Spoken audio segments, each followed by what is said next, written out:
Robert Griffin threw 19 for 26 for 320 yards in his regular season debut. Yes. Imagine 2 touchdowns, no interceptions, 1 sack.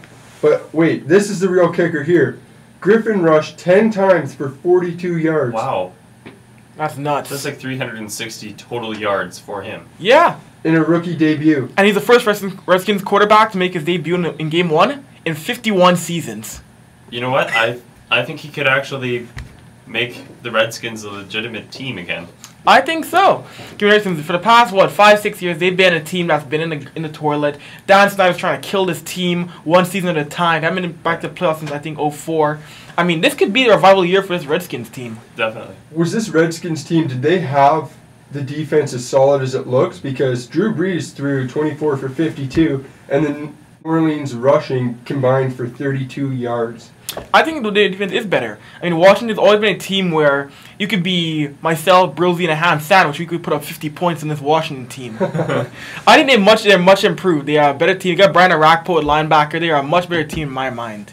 Yeah, that's absolutely true. But as good as it makes RG3 look, I think there was something going on in the Saints that they just weren't clicking, because they should have put up better numbers than this regardless. Well, their head coach has been suspended for the entire season. So, Right. I don't know. It just seems like with Peyton, they had a really solidified defense Yes. and a pretty good offense. But since they've lost him, I don't know, their defense doesn't look that impressive anymore. And like some of their top players were taken out, although they have appealed it. And Right.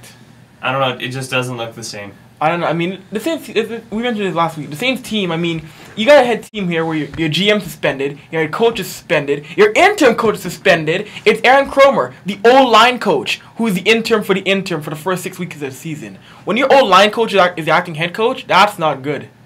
Yeah, you're going to have some rough play calls in any situation like that. Well, unless you're the offensive line, then you're pretty good. Oh, yeah, the O-line was great. Drew Brees didn't get sacked, I don't think, that game.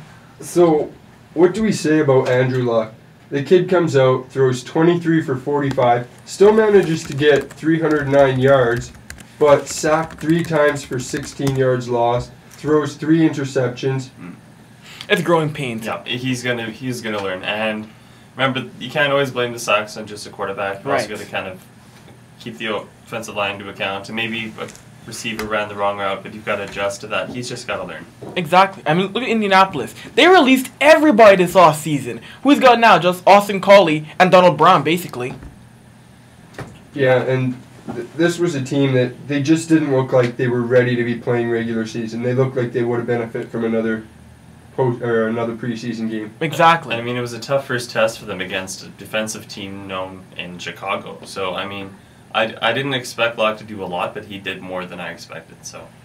No, it is true. He did a lot more than I expected. And of course, last night, the game that basically sealed my fate in fantasy football, Baltimore and Cincinnati. Oh, boy. Andy Dalton had a rough night, and the Ravens just brought it to the Cincinnati Bengals with a 44-13 win. You know, this first week of football, we've seen some games that have been won by 1 point, but we're seeing a lot of 20, 25-point games here. We are. You know, what do you think the connection is there? our stats guy or something like that, Chris, is just messing up our show. Don't worry. Trying to distract us, Chris. Yeah, it worked. I mean, you see Matt though? Go ahead, Matt. Oh, I was just asking Avery, what do you think the connection between these higher scoring games in the first week and maybe the replacement refs? Possibly because, remember, these referees, a lot more isn't being called. Pass interference on both sides. How many times the receiver is being able to break free on an offensive pass interference? Nothing at all. Yeah, absolutely. I mean, I was following Twitter all day on Sunday, and seeing the biggest thing I found about the replacement refs was people complaining about the pass interference. Yes. I mean, because I saw in the Green Bay San Fran game, I think it was, who was it? I think it was your Michael Finley. He basically got tackled by a defensive back and no flag. I couldn't believe that. Well, like you guys said with Luck, this is just growing pains. Yes. With these replacement refs. Hopefully, we get our regular refs in. Who, don't get me wrong, I've had a couple games where I wasn't quite pleased with their play calls either, but right. You know, growing pains. It's going to get better as the season progresses, and we can hope so at least. Well, you know, I think you really can't blame the replacement refs for losing. I mean, they can make calls, but you've got to play the entire game. And I think they're going to be in for at least a couple more weeks. They're still in a dispute, aren't they? It's been confirmed. They're here until week 5. So, you know what? The teams are just going to have to suck it up. If they get bad calls, they get bad calls, and you just move on. If it decides a game, well, you move on and just rally for the next one.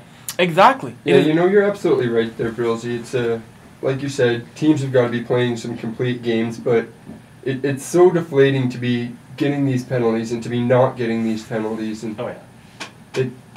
The refs are a big part of it, but again, just excuses, right? Yeah, and it really shows, you know, people are like, oh, I hate the refs, we don't really need refs. Yes, you do.